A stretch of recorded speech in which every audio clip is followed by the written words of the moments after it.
Mentorship with people who know what they're doing is super, super important. And you're going to find advice from all different angles. It's really easy to get caught up in your own thoughts and kind of spin your wheels. And that's why you kind of need someone beside you, pushing you and guiding you. And I want to shut down.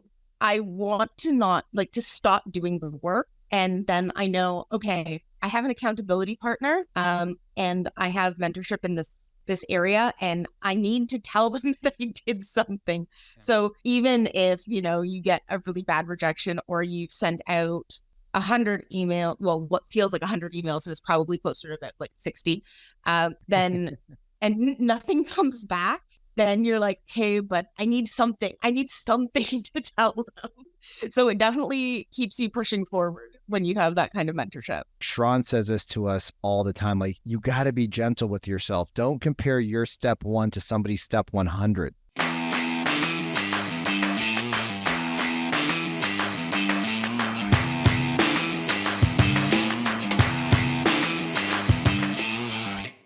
You're listening to the number one real estate podcast in the world. We talk with real estate professionals all across North America about their wins, losses, lessons, and stories help you win in your local market today. My name's Cody from Sheridan Stream, joined by Vikram Deol of the Real Estate Sales Academy. Vikram, what is happening?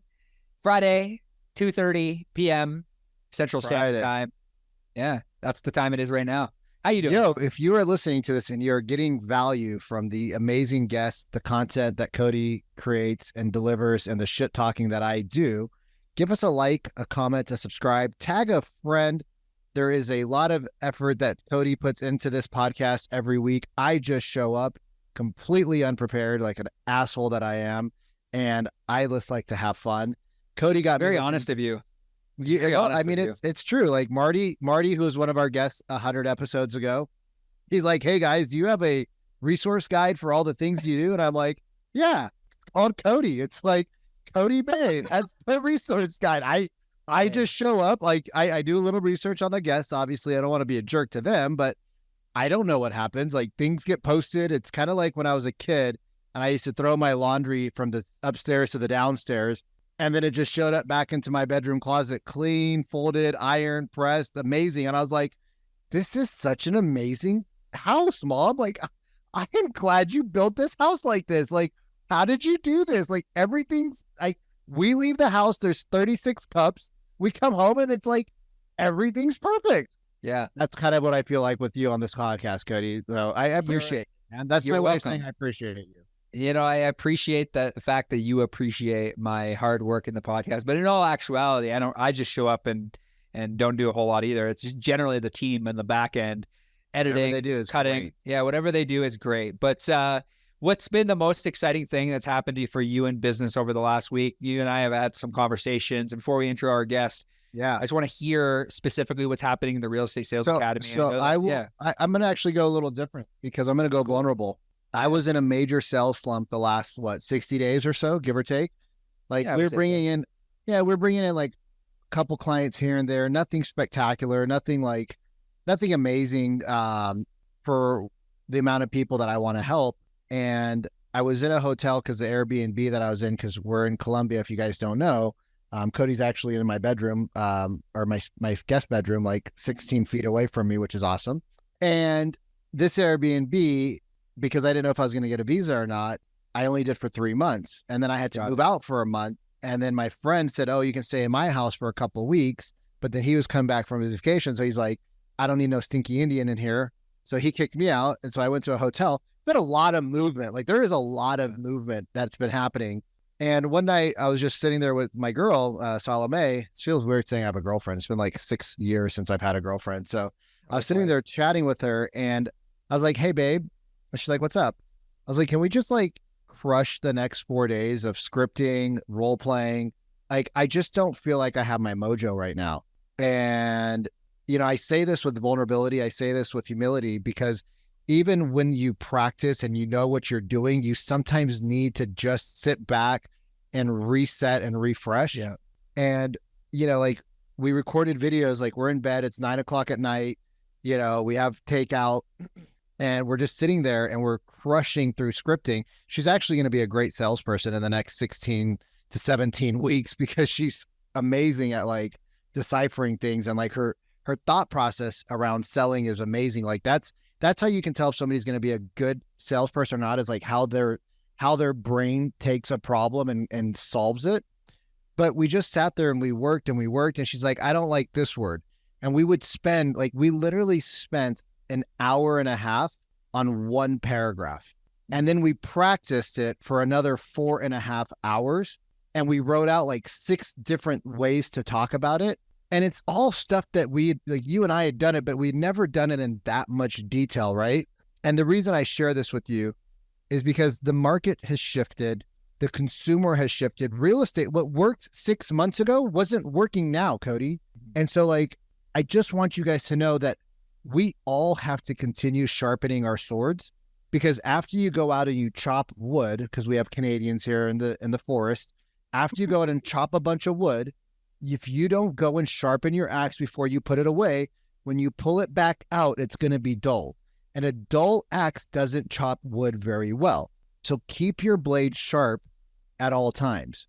And I say that with humility, because we train people inside the Sales Academy to do this, but sometimes as the trainer and the coach, you forget what you need to do. So that was that. And I think I'm going to go buy her a purse this weekend for thank you, because we collected a lot of money over the last 7 days and I owe it to her. So I'm going to go buy her some nice stuff this weekend when she gets back from her family trip. Bro, that's so good. Like I've been like chatting with you over the last like 3, 4, 5 weeks. Is like simplicity. And it was cool because on the last podcast we had chatted about really simplicity. And it's like we complicate the shit out of everything when it comes to business. It's like it's the simple, consistent, persistent actions that we do on a daily basis that either get us closer to our goals or don't. Like it's either when we wake up in the morning, we either one step closer to the goals that we have set out. And like it was really interesting. I mentioned this on the last podcast that I was doing a session last night with Jen. Jen is kind of like a spiritual money coach. Actually, can we drop her link into the show notes so that if anybody wants it, like we should throw her link in the show notes so people can get a hold of her. 100%. Team can do that. They'll make that happen. Somebody will make it happen. But we were sitting back last night and I was doing this like session with her, and like she had me like visualize like before I get on a sales call or before I go to help somebody, like to visualize like how I want to actually help them. And like that, she's like, can you picture you actually showing up on a weekly basis? I'm like, yeah, this is exactly what I want. And it's just like, I think that a lot of times we try to go at things alone.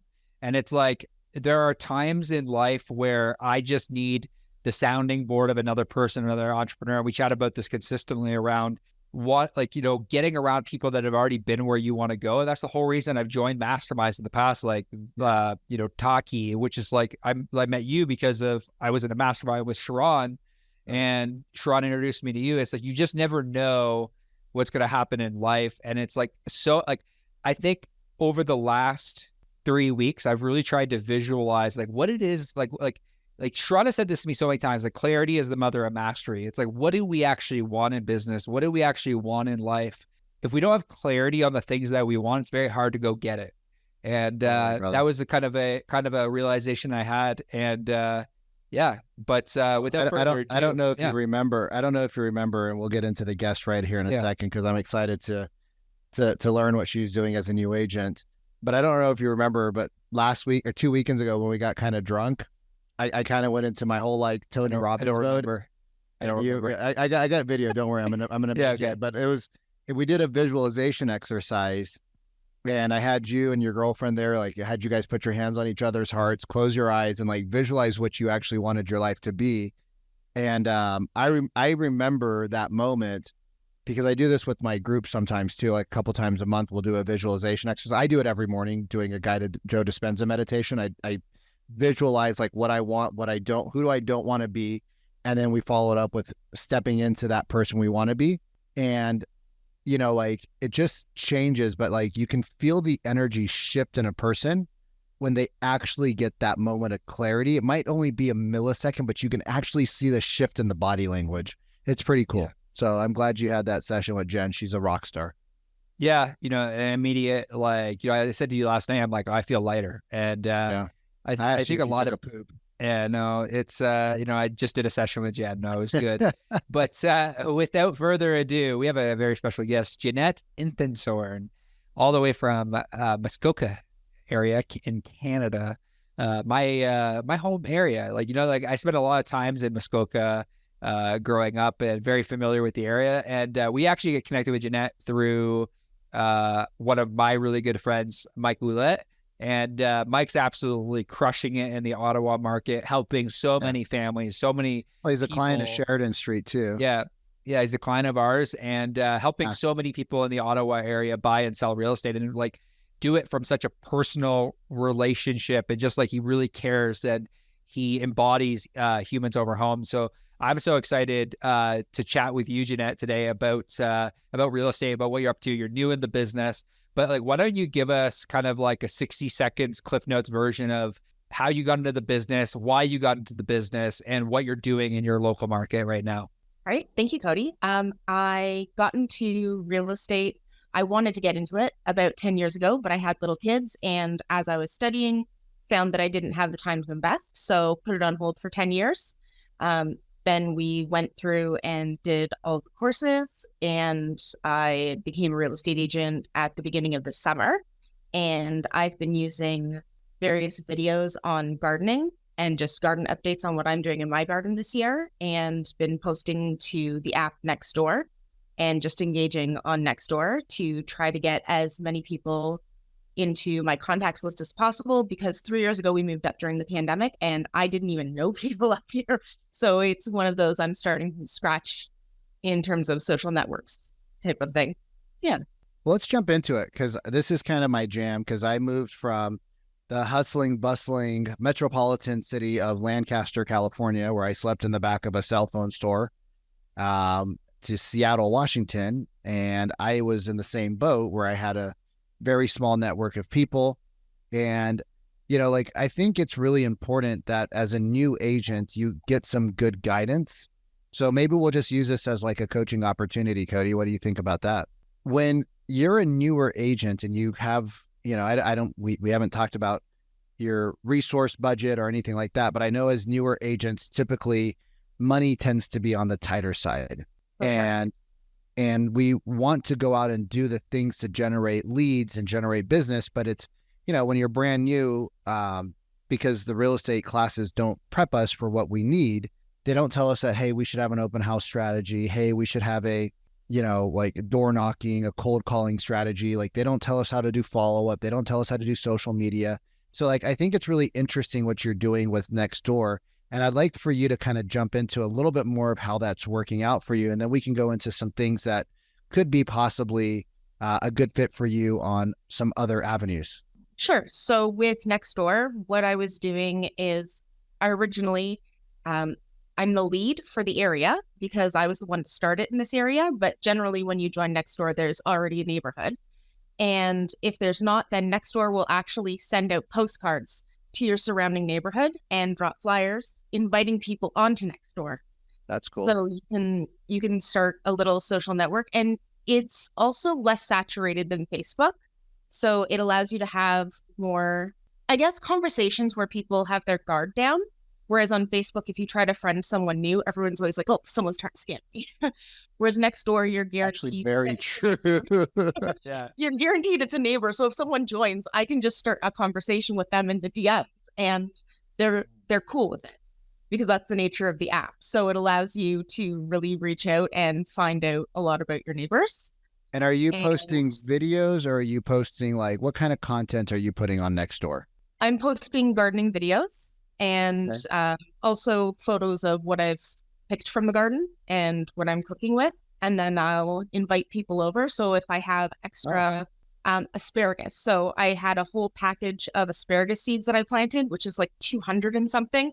So I planted all of them. And then I just invited people over. And so a bunch of people showed up to my house and I gave them asparagus and had talks with them. Same with sorrel, which is kind of like a lemony tasting vegetable. And we're planning on doing that with the perennials in about a month. So just continually inviting people over for events.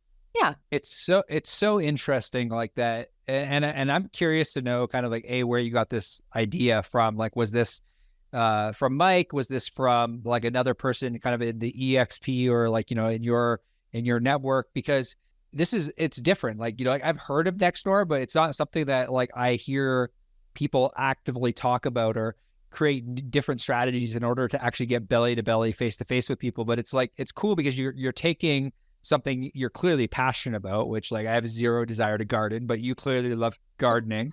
So it's, but you're getting belly to belly with them, having the ability to build a relationship. Like, where did you get this strategy?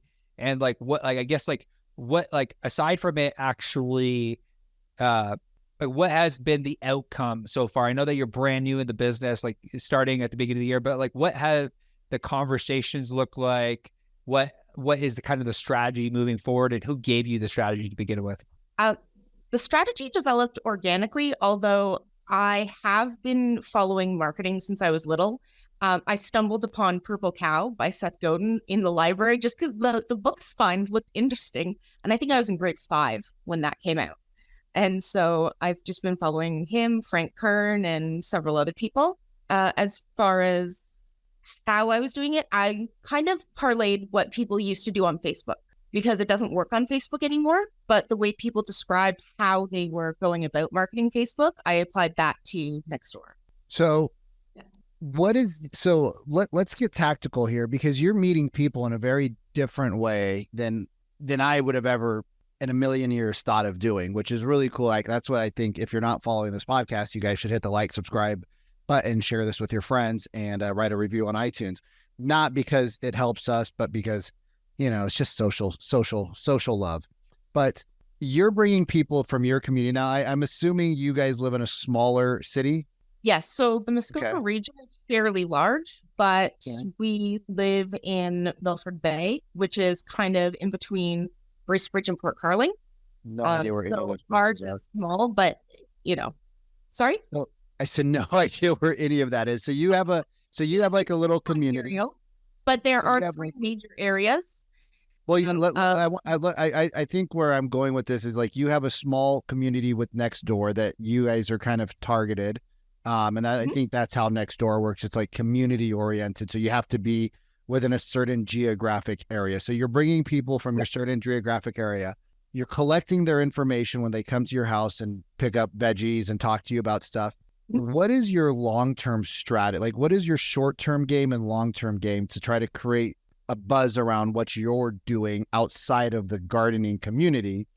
Because that's your passion, but you're trying to turn your passion into a lead gen source. So like, what is your strategy that you're working short-term and long-term around this? So short-term, I'm going to be starting a newsletter specifically for gardening. And I've done a couple of segments with various nurseries. So I've done shorts with various nurseries. So the intention is to round up all the deals that are coming this week at the various nurseries, put that in the newsletter, put together what people should be doing in their gardens, like the various tasks that you have to do in garden maintenance, and tips and tricks. So that's one side of it. And then secondly, I'm also starting a podcast with the local municipality, with their various bylaw officers, or with the people who do the septic inspections and whatnot. And I'm going to be putting together a podcast and kind of trying to push that and push a newsletter and collect people's information by a newsletter in TV Core. It's so interesting that like you're approaching this so differently than people that are often starting out, where it's like, obviously I can already hear the marketing background, the Frank Kern, collect as many emails and text messages as you possibly can. What advice would you have to a new agent that has allowed you to, because like it sounds like you came into this space with a strategy, and not a lot of people get into the real estate space with a strategy. How did you develop the strategy? Like, are there books that you are reading? Are there people that you're around? What are you specifically doing in order to kind of like gain the knowledge that you have in order to kind of build the strategy that you're building right now?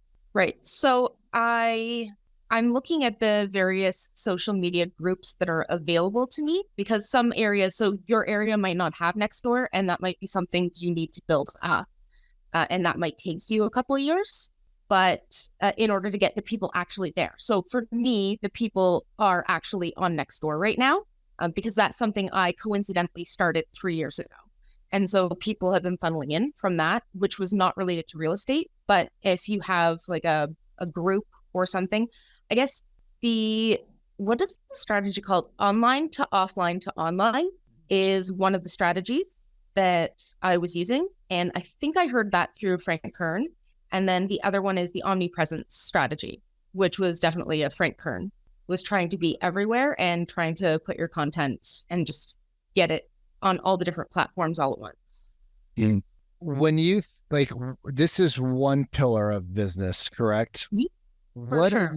And this is probably, I would say, if we're talking about business strategies and what I teach our clients inside the Real Estate Sales Academy, and if you guys aren't a part of the Real Estate Sales Dojo on Facebook, go join there. We deliver tons of free content for you. But what is your now strategy? So like developing your social is probably a long-term play, because you're getting people that are not necessarily looking for real estate. But what are we doing to drive revenue in the short term?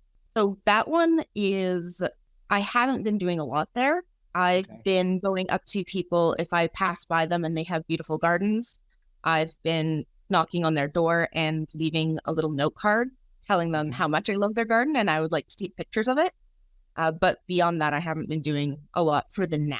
So are you open to some suggestions? For sure. So one of the, you're already doing the work. You're, actually doing more than what most agents do when they first get started, because you're being proactive. Open houses. Do you guys have open houses in your neighborhood? In my neighborhood, no. We in the general vicinity? We have other agents in our brokerage who are up in Huntsville. So, yeah. So like for the way I got started, I just started doing open houses all over town. And, not necessarily where I lived, but all over town, we started doing open houses.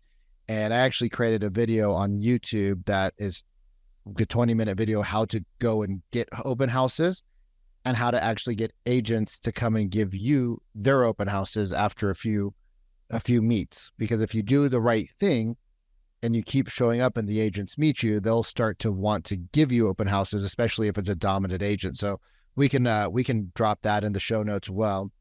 But I would recommend having some now strategies, and a couple of now strategies if you're a newer agent, or even if you're an agent that, there's a lot of agents out there, Cody, that we talk to, right, that are struggling, right? They're struggling in this market, and they've been around for 5, 6, 7 years, and they got in when it was really good. And now that it's hard, they don't want to do the work.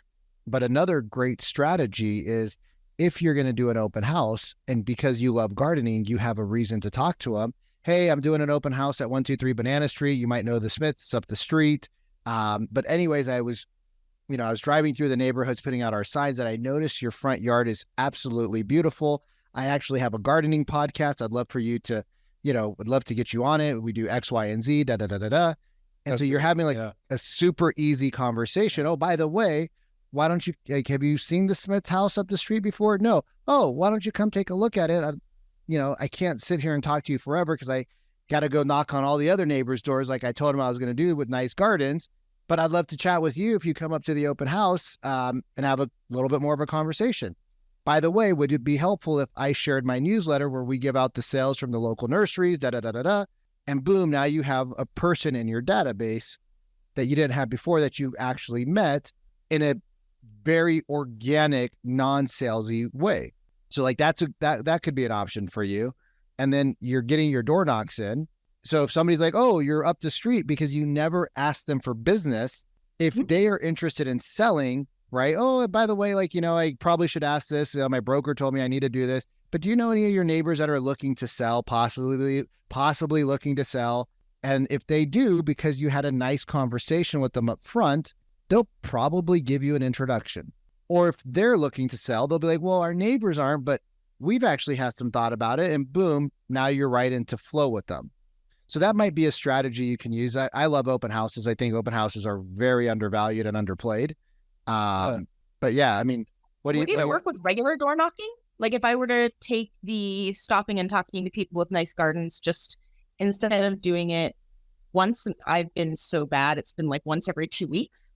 But if I were to dedicate several days, would that in and of itself work in the interim while I'm waiting for open houses in my brokerage? Or are you talking about other brokerages as well offering to do open houses for them? Because I'm assuming it's just within your own brokerage. Oh, absolutely not. I mean, as long as there's no stupid laws or rules, and there's stupid laws and rules out there for all sorts of stupid things that don't make any stupid sense. But I was part of a small brokerage when I first got started, and I would try to do open houses for anybody that had a pulse, anybody that had a listing that was sitting on the market. Because I got into a market where it wasn't super easy, kind of like the market you're in. Houses were sitting on the market for a couple weeks, couple months. So I just started calling agents, and we'll link the video in the show notes so that you guys can get it, and you can go grab it off my YouTube if you want. But we called everybody. And what you could do is you could take the same strategy, knock on the door, come from like a curious place. Hey, like let's say I'm knocking on Cody's door. Cody's going to answer. I'm like, hey, are you the owner of this house? And Cody's like, yeah, what's up? And then I would start to step backwards. Well, yeah, I was just in the neighborhood and I was looking at and I would just start walking backwards to draw them out of the house. And as you start pointing, you point at their garden. I was looking at your garden and I noticed you had the XYZ flowers, and I actually have a gardening podcast and all the things you're doing. And I was just wondering if you'd be okay if I took a couple of photos to just show people like how beautiful your work is. And like, if you're a gardener, you're going to be like, oh my God, absolutely. Because the amount of work that goes into a garden to upkeep, maintain, I'm a gardener. And so it's a ton of work. Weeding all the time, flowers and the water and like I asked you about my perennials behind me. You're like, oh, Vic, you just got to let them dry out. I'm like, oh my God, that's it. So people will be very open to that. And then it's like, oh, well, what do you do outside of your newsletter? Because they're going to be curious. Because if you're curious about them, what got you into gardening? How long you've been in the home? Right now you can have a natural conversation. Oh, what made you like want to live in the neighborhood? Oh, I guess, what was it about this particular home? Oh, why'd you guys pick these flowers? Right. It's just super organic. And eventually they're going to be like, well, what do you do, honey? I'm just thinking it's like an older lady, right? Well, what do you do, honey? And, oh, I'm actually a real estate agent local in the neighborhood. And they'll be like, oh, and because you're not talking about yourself, you're talking about them, they're going to feel a much bigger connection with you. They're going to have actual trust and rapport.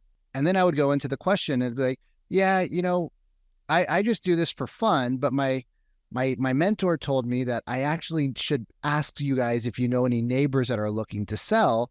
And you just ask like you're so dumbfounded by you having to ask that question, because they're going to feel so like unthreatened by you.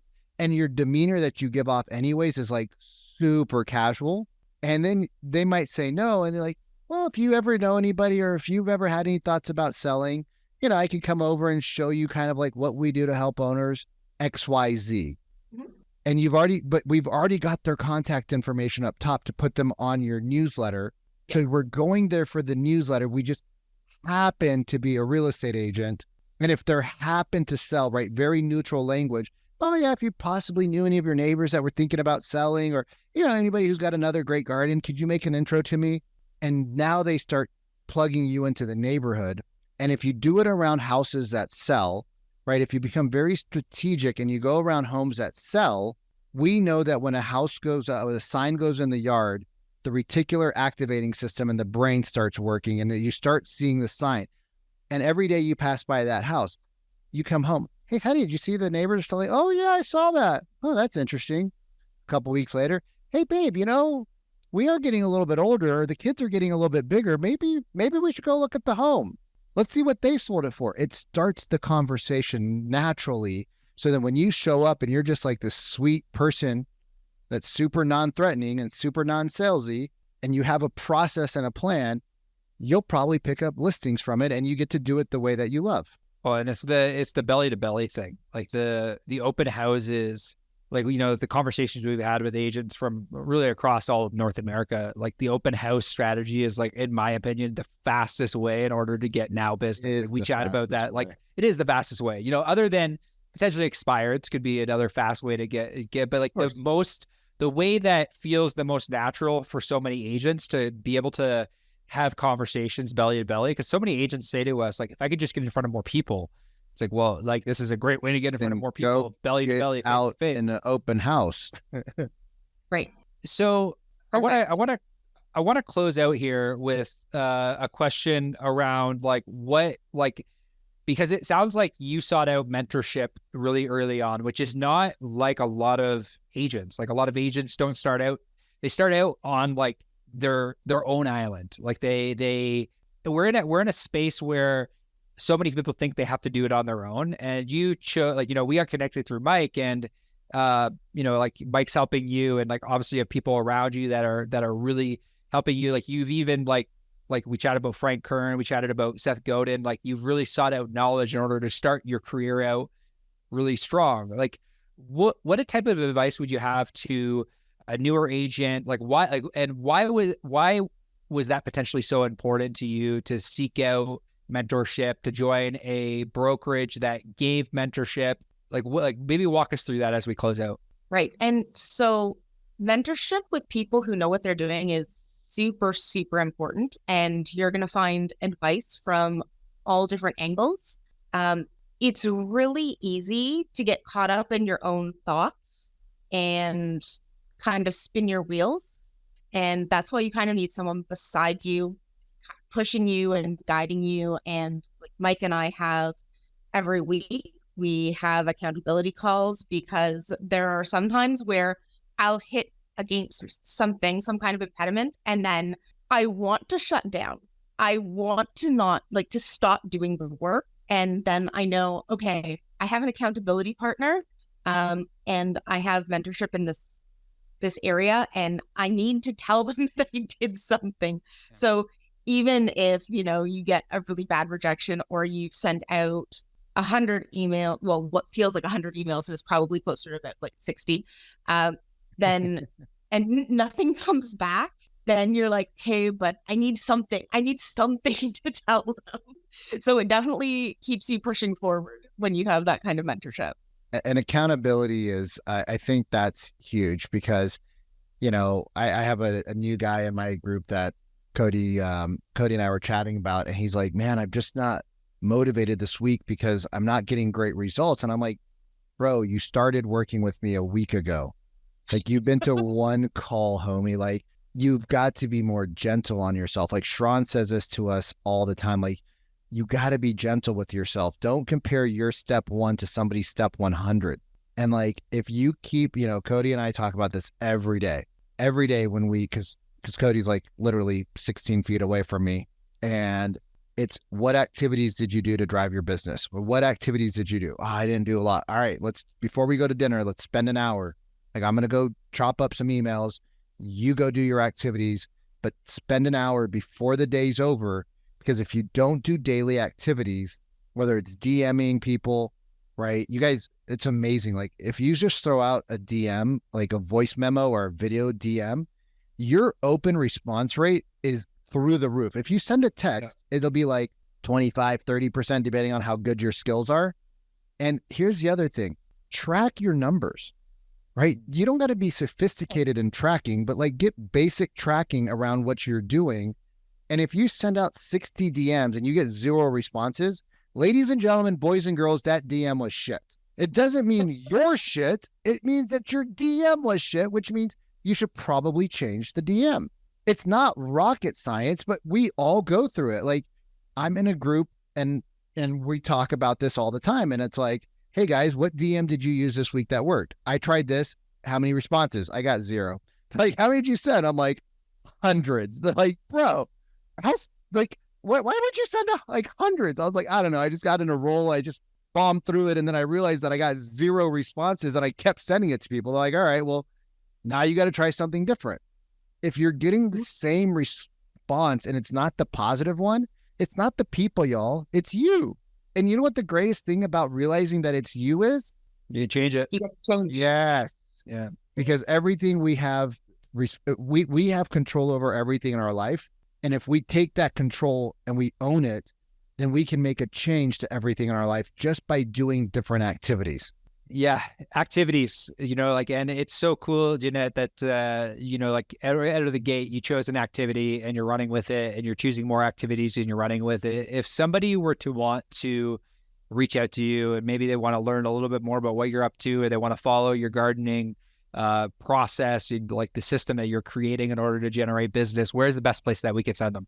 My social media handles across all social media is at Jeanette Sells Muskoka, 1 N 2 T's. Keeping it easy. That's what we call a call to action. One call to action. She's read one call the to books. action. One like We she's read the didn't books. prep her. We didn't even prep her. Yeah, we didn't even prep her. We forgot to prep her. I know. But, Jeanette, I want to say thank you so much for joining us today on the RE Agent Podcast, and I want to say thank you for tuning into another episode. We'll see you soon.